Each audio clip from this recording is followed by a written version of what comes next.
नमस्कार दोस्तों, आप लोग का हमारे चैनल में फिर से एक बार स्वागत है। दोस्तों, हम लोग जो आरआरबी एनटीपीसी 2024 की तैयारी हेतु प्रीवियस ईयर क्वेश्चन का लगातार एनालिसिस कर रहे हैं, उसी क्रम में आज आप लोगों के लिए 10/1/2021 का सेकेंड शिफ्ट का क्वेश्चन लेकर आया हूं। दोस्तों, जैसा कि आप लोग को पता है कि हर एक सेट में मैं जीके जीएस का एनालिसिस तो करता ही हूं, साथ में करेंट का न्यू अपडेट भी देता हूं। इसलिए बेहतर तैयारी हेतु आप हमारे चैनल पर बने रहें तथा चैनल को लाइक एवं सब्सक्राइब कर दें। दोस्तों, जैसा कि आप लोग को पता है कि हर एक एग्जाम के लिए उसका प्रीवियस ईयर क्वेश्चन रामबाण साबित होता है, इसलिए डिटेल आप जहां जैसे पढ़ रहे हैं पढ़ते रहें, लेकिन रोज प्रीवियस ईयर क्वेश्चन का रिवीजन करें। सोते बैठते खाते पीते वक्त भी आप वीडियो देखकर रिवीजन कर सकते हैं और अपने तैयारी को बेहतर बना सकते हैं। तो दोस्तों, देखते हैं इस सेट का पहला क्वेश्चन। सेट का पहला क्वेश्चन है, कौन सा सरकारी संगठन भारतीय प्रतिभूति बाजार में सक्रिय सभी निवेशकों का प्रमुख नियामक है? यानी दोस्तों, स्टॉक मार्केट में जितने भी निवेशक हैं उसका नियामक यानी नियंत्रक कौन है? तो दोस्तों, यह सेबी है। सेबी का पूर्ण रूप क्या होता है दोस्तों? तो securities exchange board of India. SEBI का मुख्यालय मुंबई में है, जबकि सेबी के वर्तमान अध्यक्ष माधवीपुरी बुच हैं, जो कि सेबी के अध्यक्ष बनने वाली पहली महिला भी हैं। तो याद रखिएगा दोस्तों। और दोस्तों, मैं बोलता हूं, लिखता बहुत कम हूं, क्योंकि आप लोग को पता है पुराने व्यूअर को मेरे, क्योंकि उससे वीडियो ज़्यादा लंबी हो जाएगी और मैं चाहता हूं कम समय में आपको ज़्यादा नॉलेज देने के लिए। इसलिए एक बार समझ में नहीं आए तो फिर से रिवीजन कर करके सुन लीजिए दोस्तों। अगर सेबी की बात करें तो दोस्तों, सेबी की स्थापना 1988 में हुई थी और इसे संवैधानिक दर्जा 1992 में दिया गया दोस्तों, तो इसको याद रखिएगा। जबकि इरडाई की अगर बात करें तो इरडाई की स्थापना मल्होत्रा समिति के सिफारिश पर जो है किया गया और 1999 में इरडाई की स्थापना हुई। इरडाई का पूर्ण रूप क्या है दोस्तों? Insurance regulatory and development authority of India. NABARD की बात करें तो नाबार्ड की स्थापना शिवरामन समिति के सिफारिश पर हुआ था 12 जुलाई 1982 को, तो इसको भी याद रखिएगा। भारतीय रिजर्व बैंक की अगर बात करें तो इसकी स्थापना यंग हिल्टन आयोग या कमीशन के आधार पर किया गया था। आप लोग कमेंट करके बताइएगा कि आरबीआई की स्थापना कब हुई थी, क्योंकि हर एक सेट में दोस्तों फर्स्ट में और लास्ट में मैं एक क्वेश्चन कमेंट करने के लिए कहता हूं, ताकि आपको कमेंट करने से याद रहे। तो बताइएगा आरबीआई की स्थापना कब हुई थी। देखते हैं पहले किसका कमेंट आता है। पुनर्वन रोपण का अर्थ क्या होता है? तो दोस्तों, नष्ट हुए वनों के स्थान पर अगर हम नए पेड़ लगाते हैं तो उसे पुनर्वन रोपण कहा जाता है। पुनर्वन रोपण के बहुत सारे फायदे हैं दोस्तों, या फिर वन के ही बहुत सारे फायदे हैं। जैसे वन रोपने से तापमान और वर्षा नियंत्रित रहता है, नियमित होता है दोस्तों। जैव विविधता हमारी समृद्ध होती है, वो भी संचालित होती है ढंग से। जैव विविधता, जैसे एग्जाम्पल के लिए एक फीचर प्लांट होता है, फीचर प्लांट ये कीड़ों को खाता है। बहुत बार तो एग्जाम में आता है कि कौन ऐसा कीटभक्षी पौधा है जो कीड़ों को खाता है, तो फीचर प्लांट जो कीड़ों को खाकर जैव विविधता को नियंत्रित रखता है। हरे पेड़ पौधे प्रकाश संश्लेषण के माध्यम से वातावरण से CO2 को अवशोषित भी करते हैं दोस्तों, और ऑक्सीजन को रिलीज करते हैं। एक क्वेश्चन एग्जाम में बराबर पूछा जाता है कि किसी भी भूभाग के लिए या देश के लिए वहाँ स्वस्थ जलवायु हो, अच्छी जलवायु हो, उसके कितने प्रतिशत भूभाग पे वन होना चाहिए? तो 33% भूभाग पे वन होना चाहिए किसी भी देश के। और आप लोग याद रखिएगा, पर्यावरण संरक्षण अधिनियम कब आया था? तो 1986 में आया था, इसको याद रखिएगा। नेक्स्ट क्वेश्चन देखते हैं। फूड पॉइजनिंग डैश से फूड पॉइजनिंग होने की संभावना सबसे अधिक होती है दोस्तों? तो सूक्ष्म जीवों द्वारा खराब किए गए भोजन को खाने से जो है फूड पॉइजनिंग होने की संभावना सबसे ज़्यादा होती है। फूड पॉइजनिंग और भी विभिन्न कारण से होता है, जैसे बैक्टीरिया के संपर्क में अगर हम आ गए, वैसा भोजन आ गया तो फूड पॉइजनिंग होगा। खराब भोजन करने से फूड पॉइजनिंग होता है। पेट में अगर पहले से आपका दिक्कत है तो बड़े बुजुर्ग बोलते हैं ये चीज़ मत खाओ, उससे फूड पॉइजनिंग हो जाता है दोस्तों। अगर किसी का कमज़ोर रोग प्रतिरोधक क्षमता है, उससे भी फूड पॉइजनिंग होता है, इसको भी याद रखिएगा। कुछ जेनेटिक कारण से भी फूड पॉइजनिंग होता है। बाकी दोस्तों, एक नंबर ऑप्शन देखिए, प्रशीतित खाद्य पदार्थ, मतलब फ्रिज में रखा हुआ खाद्य पदार्थ। ऐसे खाद्य पदार्थों को भी ज़्यादा प्रयोग नहीं करना चाहिए। परिरक्षक मिला हुआ भोजन, परिरक्षक दोस्तों हल्दी, तेल, नमक, ये सब परिरक्षक पदार्थ आते हैं दोस्तों। जैसे नमक मिलाकर नींबू को बहुत दिन तक पानी में रखा जाता है दोस्तों, अचार बना के।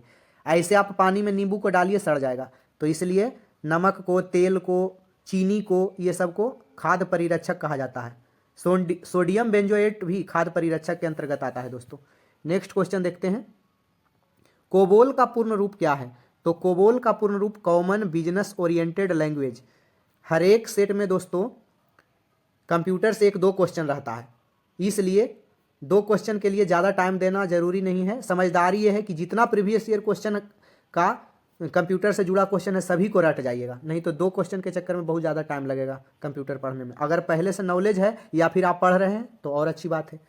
बाकी सब सेट में मैं कुछ एक्स्ट्रा फैक्ट बताता ही हूँ। इसी तरह से एक कोमाल का याद रखिएगा, COMAL। कोमाल का पूर्ण रूप है दोस्तों common algorithmic, L for language. इसी तरह से एक क्लास का पूछा जाता है, सभी सेट में मैं कुछ ना कुछ करवाता हूं दोस्तों, इसलिए सबको याद रखिएगा। क्लास का पूर्ण रूप होता है computer literacy and studies in school, इसको याद रखिएगा। CPS याद रखिएगा, कैरेक्टर्स पर सेकेंड, जबकि CAD कैड का पूर्ण रूप होता है दोस्तों computer aided design. Basic knowledge तो हर एक 1-2 सेट छोड़ के मैं करवाते रहता हूं, आज फिर करवा देता हूं। कंप्यूटर के पिता किन्हें कहा जाता है? तो चार्ल्स बैबेज को, जबकि आधुनिक कंप्यूटर की खोज सन 1946 में हुई थी, जिसे कैलकुलेटर कहा जाता है दोस्तों।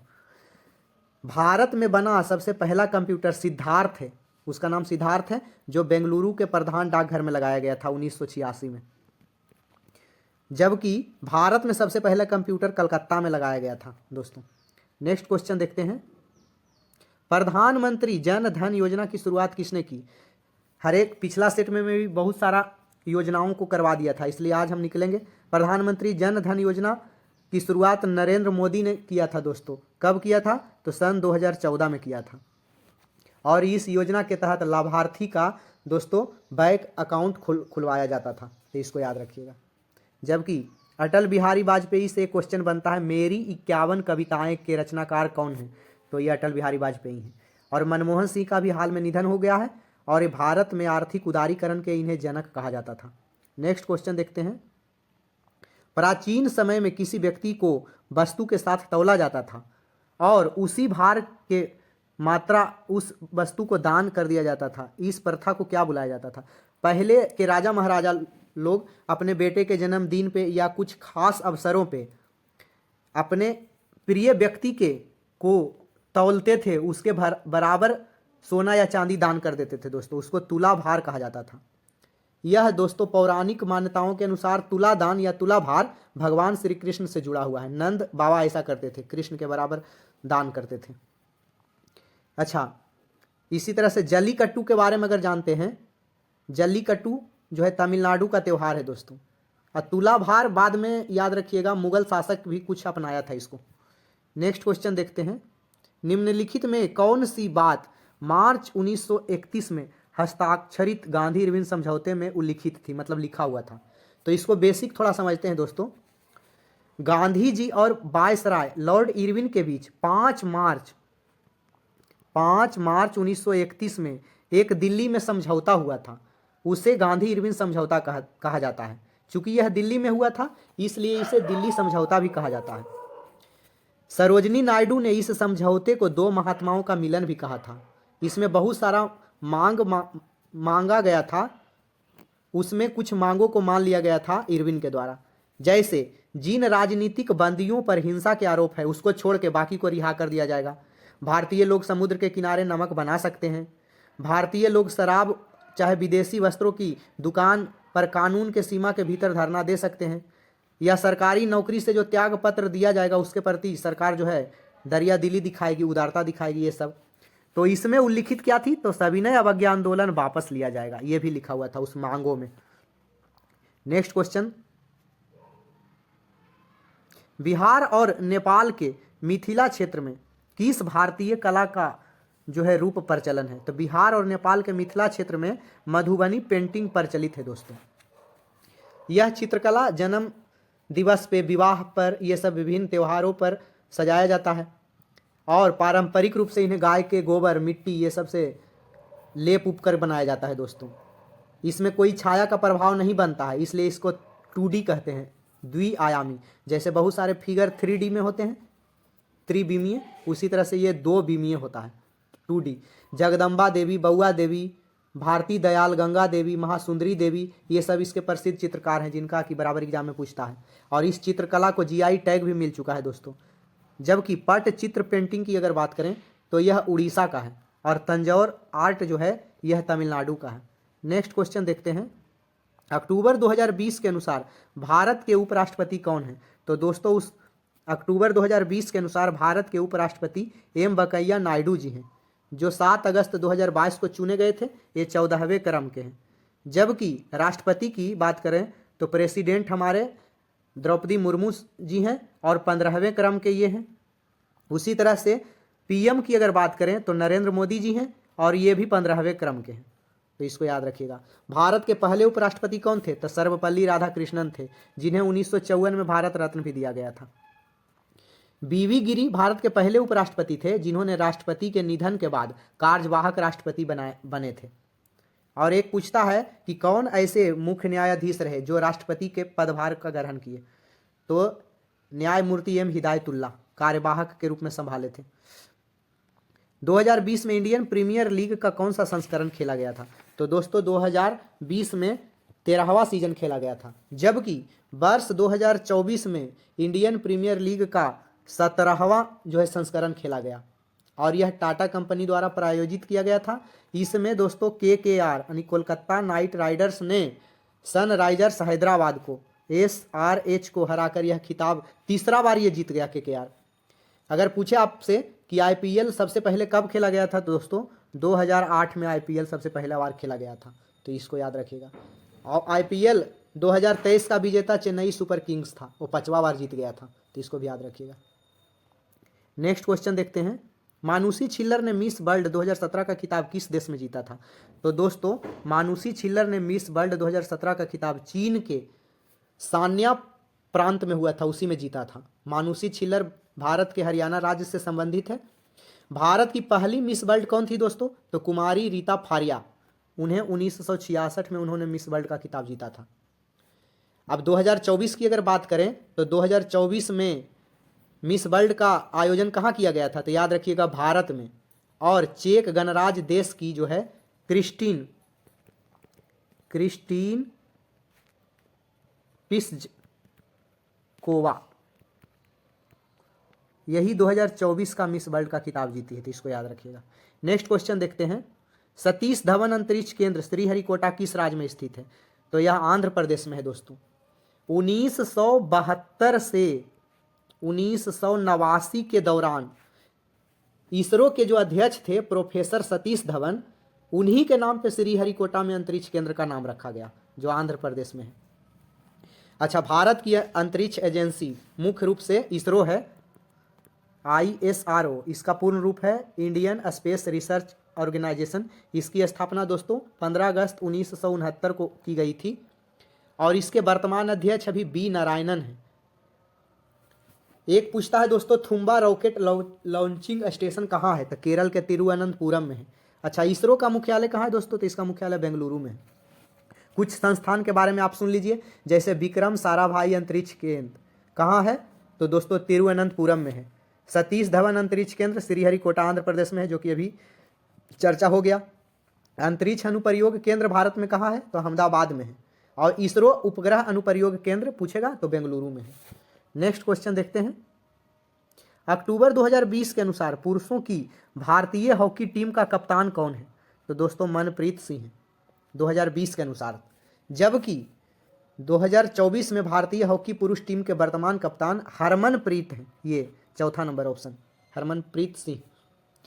जयपाल सिंह मुंडा पुरुष हॉकी टीम के पहले भारतीय कप्तान थे। वर्तमान में सलीमा टेटे जो हैं वो भारतीय महिला हॉकी टीम के कप्तान हैं। और ये जो याद रखिएगा कि भारतीय महिला हॉकी टीम के मुख्य कोच के रूप में हरेंद्र सिंह के नियुक्ति किया गया है। सलीमा टेटे कप्तान है, जबकि कोच जो है हरेंद्र सिंह है। नेक्स्ट क्वेश्चन देखते हैं। निम्नलिखित में से कौन सा राष्ट्रीय उद्यान भारत में नहीं है? तो दोस्तों संदूर राष्ट्रीय उद्यान भारत में नहीं है। तो ये है कहाँ? तो पाकिस्तान के खैबर दर्रा क्षेत्र में स्थित है। जबकि अंसी की अगर बात करें, अंसी, कुद्रेमुख, बन्नरघट्टा, ये सब दोस्तों कहाँ है? कर्नाटक में स्थित है। दाची ग्राम कहाँ है दोस्तों? तो दाची ग्राम जो है राष्ट्रीय उद्यान जम्मू कश्मीर में स्थित है। बालपक्रम राष्ट्रीय उद्यान कहाँ है दोस्तों? तो यह मेघालय में है। बालपक्रम, नोक्रेक, ये सब मेघालय में है दोस्तों, तो इसको याद रखिएगा। अभी 100 से ऊपर राष्ट्रीय उद्यान भारत में हो चुके हैं। डैश, दो या अधिक पदार्थों का एक समांग मिश्रण होता है। समांग मतलब बराबर अंग से मिला हुआ था, बिलियन उसको बोलते हैं। तो बिलियन दो या अधिक पदार्थों का एक समांग मिश्रण होता है दोस्तों। बिलियन अस्थायी एवं पारदर्शक होता है। बिलियन में जो उपस्थित विलय के कण छन्ना पत्र के आर पार आ जा सकते हैं। किसी बिलियन में, याद रखिएगा, विलय के कणों की त्रिज्या 10⁻7 सेंटीमीटर से कम होती है। इसको बिलियन एक चैप्टर पढ़ने का मैट्रिक में था दोस्तों, उसमें डिटेल दिया हुआ है सब। बिलियन के 1 लीटर में घुले विलय के मोल में मान को मोलरता कहते हैं, तो इसको याद रखिएगा। डायरेक्ट बहुत कुछ बोलने से नहीं समझ में आता होगा दोस्तों। नहीं समझ में आने का कारण है हम लोग का बेसिक कमजोर है। हम लोग मैट्रिक इंटर में बढ़िया से नहीं पढ़े, इसलिए अभी दिक्कत होता है। वैसे मेरा बेसिक थोड़ा ठीक है दोस्तों। अच्छा, याद रखेंगे, 1 केजी विलायक में घुले विलय के मोल में मान को मोललता कहते हैं। अणु तो पदार्थ का एक छोटा कण है दोस्तों। नेक्स्ट क्वेश्चन, और अणु का छोटा कण परमाणु होता है। परमाणु में इलेक्ट्रॉन, प्रोटॉन, न्यूट्रॉन पाए जाते हैं। पौधों को 5 समूहों में बांटा जाता है, इनमें से कौन एक नहीं है? तो दोस्तों पौधों को 5 समूह में बांटा जाता है, उनमें से एक कार्डेटा नहीं है दोस्तों। एक 5 समूह का नाम अगर लिया जाए तो उसमें एक थैलोफाइटा होता है। पहला थैलोफाइटा, दूसरा ब्रायोफाइटा। थैलोफाइटा में कौन रहता है दोस्तों? इनका शरीर जड़, तना एवं पत्तियों में विभाजित नहीं रहता है, लेकिन एक थैलस के रूप में रहता है, इसलिए इसे थैलोफाइटा कहते हैं। दूसरा है दोस्तों ब्रायोफाइटा ग्रुप। ब्रायोफाइटा में इस वर्ग के पौधों को पादप वर्ग का उभयचर कहा जाता है। तीसरा ग्रुप का नाम है टेरिडोफाइटा। इस वर्ग के पौधों का शरीर जो है जड़, तना और पत्तियों में विभाजित रहता है। चौथा है दोस्तों जिम्नोस्पर्म। इसमें उदाहरण के तौर पर स्प्रूस फर, कॉर्निफर, स्पाइनस ये सब आते हैं, साइकस ये सब आते हैं। और पांचवा है एंजियोस्पर्म। इसमें बहुत सारा सनफ्लावर हो गया, सब्जी हो गया, लकड़ी वाला पौधा, ये सब एंजियोस्पर्म के अंतर्गत आते हैं। एक क्वेश्चन पूछता है दोस्तों, 5 जगत वर्गीकरण किन्होंने दिया? तो व्हीटेकर नामक वैज्ञानिक, व्हीटेकर, इन्होंने 5 जगत वर्गीकरण प्रणाली दिया, जो कि बराबर एग्जाम में पूछता है। नेक्स्ट क्वेश्चन देखते हैं। 2018 में ग्रीन पीस द्वारा एक नए अध्ययन के अनुसार पृथ्वी पर सबसे प्रदूषित शहर कौन सा है? तो 2018 में जो ग्रीन पीस का रिपोर्ट आया था उसमें गुरुग्राम, हरियाणा पृथ्वी पर सबसे प्रदूषित शहर था। जबकि मार्च करंट में अगर बात करें तो मार्च 2024 में जारी विश्व वायु गुणवत्ता रिपोर्ट के अनुसार बिहार में स्थित बेगूसराय को विश्व स्तर पर सबसे प्रदूषित महानगरीय क्षेत्र का दर्जा प्राप्त हुआ है। जबकि भारत के राजधानी दिल्ली को सबसे खराब वायु गुणवत्ता वाला शहर बताया गया। मार्च 2024 में जो जारी हुआ था विश्व वायु गुणवत्ता निगरानी निकाय के रिपोर्ट, उसके मुताबिक बांग्लादेश पाकिस्तान के बाद भारत दुनिया का तीसरा सबसे प्रदूषित देश है। यानी कि सबसे 1 नंबर पर बांग्लादेश प्रदूषित है, दूसरा नंबर पे पाकिस्तान है, तीसरा नंबर पे भारत है। और भारत में सबसे ज़्यादा प्रदूषित बिहार में बेगूसराय है और राजधानी में दिल्ली है। नेक्स्ट क्वेश्चन देखते हैं। निम्नलिखित में से क्या असहयोग और खिलाफत आंदोलनों का परिणाम था? तो खिलाफत और असहयोग आंदोलन का परिणाम था कि मजदूर वर्ग और कई छोटे बड़े शहरों में हड़ताल पर चला गया था। इस कारण से असहयोग आंदोलन की शुरुआत 1 अगस्त 1920 से माना जाता है दोस्तों, याद रखेंगे। यह असहयोग आंदोलन का प्रस्ताव दिसंबर 1920 में नागपुर अधिवेशन में पारित किया गया था। असहयोग आंदोलन का प्रस्ताव 1920 में, दिसंबर 1920 में पारित कर दिया गया था, लेकिन ऐसा माना जाता है कि पहले से ही प्रारंभ हो चुका था। असहयोग आंदोलन की शुरुआत गांधी जी ने कैसर-ए-हिंद के उपाधि लौटा के कर दिया। गांधी जी ने कैसर-ए-हिंद के उपाधि लौटा दिया। उसके चलते गांधी जी के जो पद चिन्ह पे चलते थे वो सैकड़ों लोग अपना अपना पदवी और उपाधि लौटा दिए उस कारण से। जैसे जमुना लाल बजाज ने राय बहादुर के उपाधि लौटा दिए। बहुत सारा वकालत छोड़ दिए, जैसे चित्तरंजन दास, मोतीलाल नेहरू, जवाहरलाल नेहरू, ये सब वकालत छोड़ दिए। खिलाफत आंदोलन 1919 में अली बंधु, मौलाना आज़ाद, ये सब के नेतृत्व में हुआ था उसी समय 1919-20 के आसपास ही। नेक्स्ट क्वेश्चन देखते हैं। किस नवरत्न कंपनी को सामान्यतः विजाग स्टील के नाम से जाना जाता है? तो राष्ट्रीय इस्पात निगम लिमिटेड को विजाग स्टील बोलते हैं दोस्तों। विजाग स्टील प्लांट देश का पहला इंटीग्रेटेड स्टील प्लांट है, याद रखेंगे। जबकि राउरकेला स्टील संयंत्र की अगर बात करें तो हम पिछला सेट में पूरा 4 इस्पात संयंत्र के बारे में बता दिए थे, फिर से यहाँ दोनों का देख लेते हैं। तो राउरकेला स्टील प्लांट की स्थापना जर्मनी के सहयोग से हुआ था और बोकारो स्टील प्लांट की स्थापना सोवियत संघ के सहयोग से हुआ था। इसी क्रम में एक दुर्गापुर पूछता है, तो दुर्गापुर ब्रिटेन के सहयोग से हुआ था दोस्तों, और एक बोकारो रूस के सहयोग से, राउरकेला जर्मनी के सहयोग से, ये सब याद रखिएगा। नेक्स्ट क्वेश्चन देखते हैं। भारत और पाकिस्तान के बीच 1960 में हुई सिंधु जल समझौता या संधि पर किस शहर में हस्ताक्षर किया गया था? कराची में हुआ था दोस्तों। 19 सितंबर 1960 में भारत और पाकिस्तान के बीच सिंधु जल समझौता हुआ था और उस समय तत्कालीन प्रधानमंत्री जवाहरलाल नेहरू और पाकिस्तान के तत्कालीन राष्ट्रपति जो थे अयूब खान ने हस्ताक्षर किया था। और यह 12 जनवरी 1961 से शर्त इस पर लागू कर दिया गया। इस संधि के तहत छोर नदी के पानी का बंटवारा हुआ था, जिसमें 3 पूर्वी नदी थे, रावी, ब्यास और सतलज, ये भारत को पूरा अधिकार दिया गया था, और 3 पश्चिमी नदी थी, झेलम, चीनाब, सिंधु, इस पानी के बहाव पर पाकिस्तान को अधिकार दिया गया था। नेक्स्ट क्वेश्चन देखते हैं। उत्तर प्रदेश में निम्नलिखित में से कौन सा स्मारक नहीं है? तो उत्तर प्रदेश में दोस्तों सफदरगंज का मकबरा नहीं है, बाकी बड़ा इमाम बाड़ा, ताजमहल और सारनाथ स्तूप सभी उत्तर प्रदेश में है। सफदरगंज का मकबरा कहाँ है दोस्तों? तो यह दिल्ली में है। इसके निर्माणकर्ता सुजाउद्दौला थे। जबकि ताजमहल उत्तर प्रदेश के आगरा में है, शाहजहां ने इसका निर्माण करवाया था, सफ़ेद संगमरमर का बना है, उस्ताद ईसा इसके वास्तुकार थे। बड़ा इमाम बाड़ा और छोटा इमाम बाड़ा सभी लखनऊ में है दोस्तों। इमाम बाड़ा का निर्माण आसफ उदौला ने करवाया था। और सारनाथ स्तूप उत्तर प्रदेश में स्थित है। धमेख स्तूप उत्तर प्रदेश के सारनाथ में स्थित है, ये सब याद रखिएगा। नेक्स्ट क्वेश्चन देखते हैं। निम्नलिखित में से कौन सी नदी अफ्रीका में नहीं है? तो अफ्रीका में अमेजन नदी नहीं, नील, ऑरेंज और नाइजर ये सब दोस्तों अफ्रीका में बहती है। अमेजन नदी अफ्रीका में नहीं है। अमेजन नदी का जो है उद्गम पेरू में एंडीज पर्वत से होता है दोस्तों। अमेजन नदी का मुहाना अटलांटिक महासागर में है। यहाँ पे दोस्तों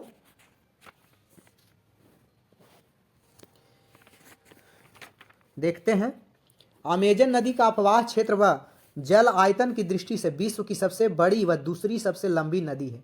सबसे लंबी नदी विश्व की नील नदी है और दूसरा सबसे बड़ी लंबी नदी अमेजन है। जबकि जल आयतन के दृष्टि से विश्व के सबसे बड़ा जल बहाव के दृष्टिकोण से है दोस्तों। अच्छा, मंडीरा नदी जो है अमेजन नदी की सबसे बड़ी सहायक नदी है। नील नदी उत्तरी सूडान और मिस्र देश में प्रवाहित होती है, जो कि अफ्रीका में ही। ऑरेंज नदी की बात करें तो ये अफ्रीका में डेंकेसबर्ग पर्वत से होता है इसका। और नाइजर नदी के मुहाने पर नाइजीरिया का हारकोट बंदरगाह अवस्थित है, तो इसको भी याद रखिएगा। नेक्स्ट क्वेश्चन देखते हैं। अमेजन का जंगल कहाँ है दोस्तों? ब्राजील में। 2019 में एंटी सैटेलाइट परीक्षण के साथ ही भारत किन देशों की लीग में शामिल हो गया? तो 2019 में भारत एंटी सैटेलाइट जब परीक्षण किया तो अमेरिका, रूस और चीन के बाद चौथा इस ग्रुप में बन गया। एंटी सैटेलाइट लॉन्च परीक्षण करने वाला देशों की श्रेणी में चौथा देश बन गया दोस्तों। भारत ने एंटी सैटेलाइट वेपन जो लॉन्च किया उसका नाम क्या है दोस्तों? तो मिशन शक्ति, इसी को लॉन्च किया था 2019 में। एंटी सैटेलाइट मतलब सैटेलाइट के विरुद्ध उसको मार गिराएगा दोस्तों। तकनीक से तात्पर्य, एंटी सैटेलाइट तकनीक से तात्पर्य जो होता है क्या चीज़ है? तो कक्षा में मौजूद उपग्रह को रोकेगा या फिर निष्क्रिय करेगा या फिर नष्ट कर देगा उसको। और यह तकनीक मुख्य रूप से रक्षा और रणनीतिक उद्देश्य के लिए विकसित किया गया है, ना कि किसी दूसरा देश को सताने के लिए, कमजोर देश को। कोई भी देश ऐसा नहीं कर सकता है। कौन जल पट्टिका भारत और श्रीलंका को अलग करती है? तो दोस्तों पाक जल डमरू मध्य जो है वो भारत और श्रीलंका को जोड़ती है या फिर अलग करती है, ऐसा भी बोल सकते हैं। दोनों के बीच भी स्थित है, इसको ऐसा भी बोल सकते हैं। पाक जल संधि भारत के पंबन द्वीप को श्रीलंका से अलग करता है। यह जल संधि पाक की खाड़ी और मन्नार की खाड़ी को जोड़ता है, तो इसको याद रखिएगा। मलक्का जल संधि की बात करें, मलक्का जल डमरू मध्य, तो यह मलेशिया को सुमात्रा द्वीप से अलग करता है। यह जल संधि जो है अंडमान सागर को दक्षिणी चीन सागर से जोड़ता है, तो इसको याद रखिएगा। डुरंड रेखा पाकिस्तान अफगानिस्तान को अलग करता है दोस्तों। जो पहले भारत और अफगानिस्तान के बीच था, अभी पाकिस्तान अफगानिस्तान के बीच हो चुका है। शब्द ब्रेग्जिट की खोज किसने की? तो पीटर वाइल्डिंग। लेकिन अगर अभी भी पूछ दे कि भारत और अफगानिस्तान के बीच कौन है, तो डुरंड ही मारिएगा, लेकिन वर्तमान में पाकिस्तान अफगानिस्तान के बीच है। शब्द ब्रेग्जिट की खोज किसने की? तो पीटर वाइल्डिंग ने किया। ब्रेग्जिट का मतलब क्या है दोस्तों? तो यूरोपीय जो है संघ जो है यूरोपीय यूनियन से ब्रिटेन जब अलग हुआ था, तो ब्रिटेन का एग्जिट होना ही, यानी एग्जिट मन अलग होना ही ब्रेग्जिट कहलाया दोस्तों। ब्रिटेन के यूरोपीय संघ से बाहर निकलने के बाद देश उसमें 27 हो गया था दोस्तों, 27 देश, पहले 28 थे। यूरोपीय संघ के 20 जो है देश के मुद्रा यूरो है। यूरोपीय संघ में यूरो मुद्रा चलता है, और यूरोपीय संघ का मुख्यालय ब्रुसेल्स में है, इसको भी याद रखिएगा। नेक्स्ट क्वेश्चन देखते हैं। कांग्रेस नेता राहुल गांधी ने किस निर्वाचन क्षेत्र से 2019 का लोकसभा चुनाव लड़ा था? ये सभी अक्सर एग्जाम में पूछे जाते हैं। तो अमेठी और वायनाड, 2 जगह से लड़े थे दोस्तों। अच्छा, 2019 के तरह वर्तमान की बात करें करंट में, तो 2024 में भी 2 सीटों पर रायबरेली और दूसरा वायनाड जो कि केरल में है, वायनाड, दोनों से चुनाव लड़े उतरे। और वायनाड में सीपीआई नेता थे एनजी राजा को हराया, जबकि रायबरेली में बीजेपी प्रत्याशी दिनेश प्रताप सिंह जो है उनको हरा के जीत दर्ज किए। दोनों जगह से जीत गए। 2024 में अमेठी के चुनावी रण में जो है भाजपा की स्मृति ईरानी को किशोरी लाल ने हराकर जीत दर्ज की। पिछला बार तो अमेठी की रानी स्मृति ईरानी बन गई थी, जीत गई थी। इस बार जो है किशोरी लाल ने हरा दिया 2024 में। ये सब अक्सर एग्जाम में पूछ लिए जाते हैं। यदि बिल गेट्स की बात मानी जाती तो विंडोज ऑपरेटिंग सिस्टम को किस नाम से जारी करने की योजना थी? जैसे विंडोज ऑपरेटिंग सिस्टम अभी हम लोग जानते हैं विंडोज ऑपरेटिंग सिस्टम, उसको पहले इंटरफेस मैनेजर के नाम से अभी हम लोग जानते, क्योंकि बिल गेट्स उसका यही नाम रखे थे। लेकिन इनका बात नहीं माना गया और इसको अभी वर्तमान में नाम हम लोग जानते हैं Windows operating system, Windows OS. अगर इनका बिल गेट्स का बात माना जाता तो अभी नाम होता इंटरफेस मैनेजर। माइक्रोसॉफ्ट के संस्थापक बिल गेट्स और पॉल एलन को माना जाता है दोस्तों। माइक्रोसॉफ्ट की स्थापना कब हुई थी? तो 1975 में हुई थी, जो कि बिल गेट्स स्थापित किए थे। अच्छा, क्लिप बोर्ड व्यूअर क्या है? तो क्लिप बोर्ड एक प्रकार का बफर होता है जो एक टेम्परेरी स्टोरेज होता है, इसको याद रखिएगा। कंट्रोल पैनल जो है बहुत सारे प्रोग्राम का समूह होता है। आधुनिक कंप्यूटर की खोज 1946 में हुई, जिसको आधुनिक कंप्यूटर भी बोलते हैं। नेक्स्ट क्वेश्चन देखते हैं। अक्टूबर 2020 तक की प्राप्त जानकारी के अनुसार भारत के निम्नलिखित में से किस शहर में मेट्रो रेलवे प्रणाली अभी तक परिचालन में नहीं है? तो 2020 तक में पुणे में मेट्रो नहीं चला था दोस्तों। वर्तमान में पुणे मेट्रो शुरू कर दिया गया है, जहां 3 लाइन शामिल है। कर्नाटक राज्य की राजधानी बेंगलुरु के मेट्रो को नम्मा मेट्रो के नाम से जाना जाता है दोस्तों।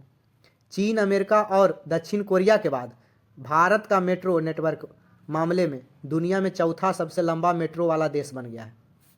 भारत में सबसे पहले मेट्रो की शुरुआत कहाँ हुई थी दोस्तों? कलकत्ता में 1984 में, जबकि दूसरा दिल्ली में हुआ था 2002 में। पिछला सेट में भी करवा दिए हैं। लखनऊ की अगर बात करें तो लखनऊ मेट्रो की शुरुआत 2017 में हुई थी, याद रखेंगे। जयपुर मेट्रो की शुरुआत कब हुई थी? 2015 में। और कोच्चि मेट्रो की शुरुआत कब हुई थी? तो 2017 में। नेक्स्ट क्वेश्चन देखते हैं। आधुनिक अर्थशास्त्र का जनक किसे कहा जाता है? तो एडम स्मिथ को आधुनिक अर्थशास्त्र का जनक कहा जाता है। जॉन मेनार्ड किन्स की अगर बात करें तो जॉन मेनार्ड किन्स जो है दोस्तों, ये भी एक अर्थशास्त्री थे। कीन्स के रोजगार का तार्किक प्रारंभिक बिंदु समर्थ मांग का सिद्धांत है। इकोनॉमिक्स का वर्ड कुछ थोड़ा टेढ़ा मेढ़ा रहता है दोस्तों, इसलिए समझने में परेशानी होती है। फिर से इसको सुन लीजिए। कीन्स एक सिद्धांत दिए थे, इसको अपना भाषा में समझिए।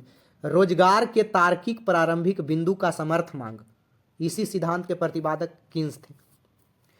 अच्छा, अमर्त्य सेन की अगर बात करें तो अमर्त्य सेन जो है कल्याण अर्थशास्त्र का सिद्धांत दिए थे।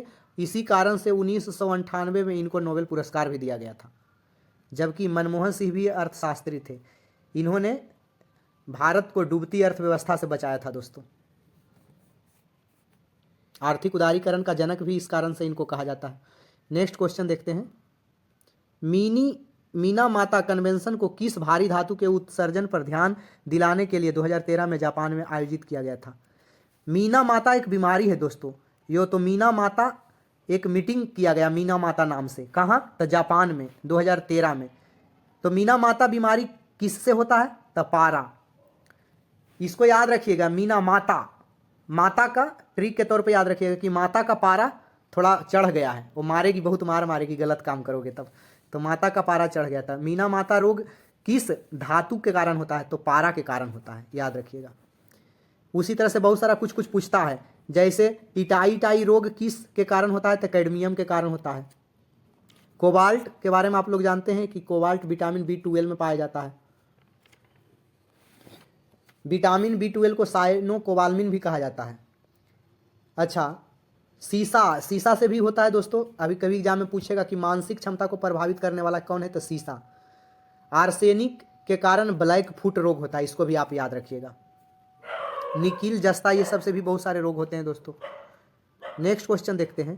पेनिसिलिन की खोज किसने की थी? तो पेनिसिलिन की खोज अलेक्जेंडर फ्लेमिंग ने की थी। अच्छा, ग्रेगर जोहानसन मेंडल को आनुवांशिकता का पिता कहा जाता है।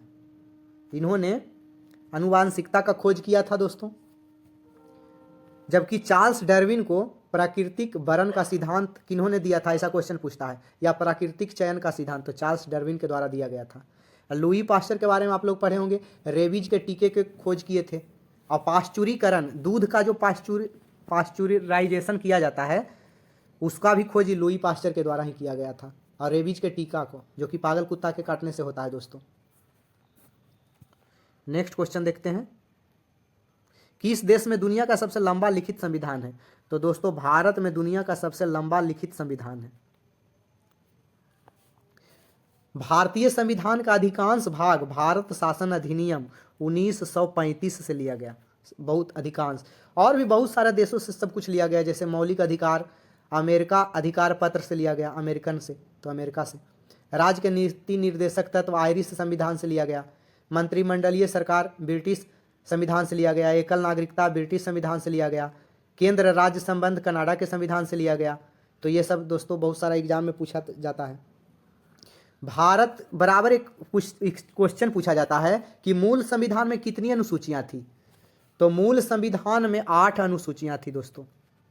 भारतीय संविधान को बनने में 2 वर्ष 11 महीने 18 साल लगे दोस्तों। 26 नवंबर 1949 को अपनाया गया और भारतीय संविधान 26 जनवरी 1950 को लागू हुआ। भारतीय संविधान के संवैधानिक सलाहकार BN राव को कहा जाता है और जनक BR अम्बेडकर को कहा जाता है। भारत में मूल संविधान में दोस्तों 12 अनुसूचियां, 22 भाग, जो कि छोटे मोटे मिला के उसको 25 भी कभी कभी दिया रहता है, 25 भाग, और 395 अनुच्छेद, यानी कि आज भी इतना ही है। 12 अनुसूची, 22 भाग और 395 अनुच्छेद। लेकिन वर्तमान में 12 अनुसूची है, लगभग 25 भाग है तो 22 ही, लेकिन क ख ग ऐसे करके जोड़ा गया, इस कारण से 25 है। और 450 के आसपास अनुच्छेद है। जैसे पढ़ते हैं हम लोग ना कि 51 के क में जोड़ा गया, 42 के ख में जोड़ा गया, ऐसे करके 450 प्लस जो है अनुच्छेद हैं दोस्तों। लेकिन मूल रूप से 395 ही हैं। क ख ग ऐसे करके जोड़ा जाता है दोस्तों। इंग्लिश चैनल तैर कर पार करने वाली पहली महिला डैश थी। इंग्लिश चैनल है दोस्तों एक ब्रिटेन जो पूरा देश बोलते हैं, इधर फ्रांस है, इसके बीच में अटलांटिक महासागर वाला पानी का क्षेत्र कुछ है, इसको शायद 33-34 किलोमीटर इसका लंबाई है। इसी को तैर के पार करने वाली पहली महिला एक अमेरिकी महिला थी दोस्तों। उनका नाम क्या था? Gertrude Ederle. लिख देते हैं इनका नाम, गर्ट रूड एडरले। यही एक अमेरिकी थे। इसी तरह से और बहुत सारा चीज़ पूछता है, जैसे एवरेस्ट पर चढ़ने वाली पहली महिला तो जापान की थी, जुंको तेवई नाम था। याद रखेंगे संयुक्त राष्ट्र महासभा का प्रथम महिला सभापति तो विजया लक्ष्मी पंडित जो भारतीय थी। विश्व में किसी देश की पहली महिला राष्ट्रपति तो मारिया एस्टेला रजाबेल थी जो अर्जेंटीना की थी। और विश्व में किसी भी देश की पहली महिला प्रधानमंत्री तो एस भंडार नायके जो श्रीलंका की थी। और भारत की पहला महिला प्रधानमंत्री तो श्रीमती इंदिरा गांधी। राष्ट्रपति पूछे तो प्रतिभा देवी सिंह पाटिल। निम्नलिखित में से कौन सी घटना 1757 में पलासी की लड़ाई में अंग्रेजों की जीत के बाद घटी? 1757 में जब अंग्रेज पलासी की लड़ाई जीत लिए तब कौन सी घटना घटी? तो ब्रिटिश ईस्ट इंडिया कंपनी के व्यापार का विस्तार हुआ। ब्रिटिश ईस्ट इंडिया कंपनी का जो था वो व्यापार का विस्तार हो गया दोस्तों। पलासी का युद्ध 23 जून 1757 को हुआ था। 23 जून 1757 को। उसी तरह से एक पूछता है बक्सर का युद्ध तो 1764 में हुआ था। बंगाल का निष्कासित नवाब मीर कासिम, अवध के नवाब सुजाउद्दौला और मुगल सम्राट शाह आलम द्वितीय के संयुक्त सेना के बीच हुआ था। उसी तरह से एक बांडीवास का युद्ध पूछता है तो ये 1760 में हुआ था, अंग्रेजों और फ्रांसीसियों के बीच हुआ था। उसी तरह से एक अम्बेर का युद्ध या अंबर का युद्ध पूछता है, 1749 में चंदा साहिब और अनवरुद्दीन के बीच में हुआ था, जिसमें फ्रांसीसी ने चंदा साहिब का और अंग्रेजों ने अब अनवरुद्दीन का साथ दिया था। नेक्स्ट क्वेश्चन देखते हैं। स्थानिक प्रजातियां और पौधे और पशुओं की वे प्रजातियां हैं जो डैश हैं। स्थानिक प्रजाति किसे कहते हैं? तो यही एग्जाम में पूछता है। पौधों और पशुओं की वे प्रजातियां जो एक विशेष क्षेत्र में पाई जाती है उसे स्थानिक प्रजातियां कहते हैं। देखिए यहाँ से पढ़ना मैंने स्टार्ट किया कि पौधों और पशुओं की वे प्रजातियां जो एक विशेष क्षेत्र में, खाली स्थान में भरना है, जो एक विशेष क्षेत्र में पाई जाती है उसे स्थानिक प्रजाति कहते हैं। कोई विशेष क्षेत्र में पाई जाती है, जैसे सिलाव का खाजा बहुत प्रसिद्ध है, और कोई भी देश का कहीं का भी कुछ फेमस हो जाता है वो स्थानिक लेवल पे वो फेमस रहता है दोस्तों।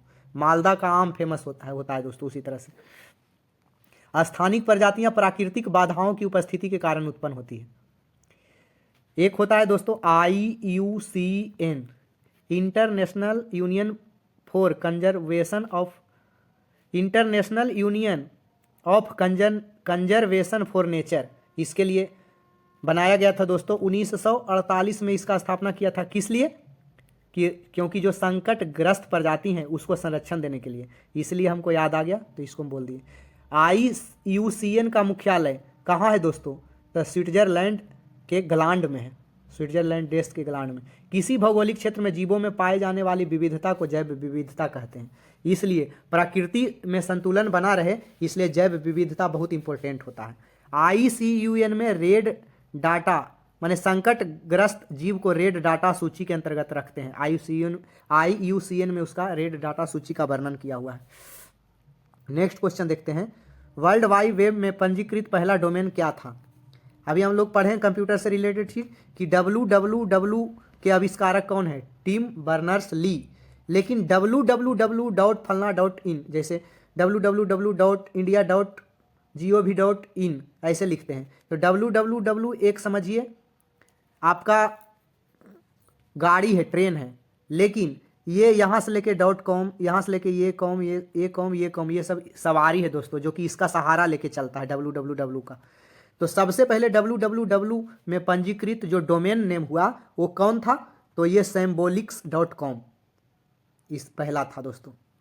याद रखिएगा इसमें बहुत सारा भाषा होता है, जैसे HTML जिसका कि फुल फॉर्म भी पिछला सेट में हम करवा दिए थे। खाली सब सेट मेरा सुनते चलिए, मैं आपका गारंटी है 50% तैयारी हो जाएगा। बाकी आप डिटेल पढ़ के 50% को बनाने का प्रयास करें। HTML के बारे में बताए थे, ये भी वर्ल्ड वाइड वेब का भाषा ही है। इसका पूर्ण रूप होता है हाइपर टेक्स्ट मार्कअप लैंग्वेज। उसी तरह से एक XML होता है जिसको कि एक्सटेंसिबल मार्कअप लैंग्वेज बोलते हैं।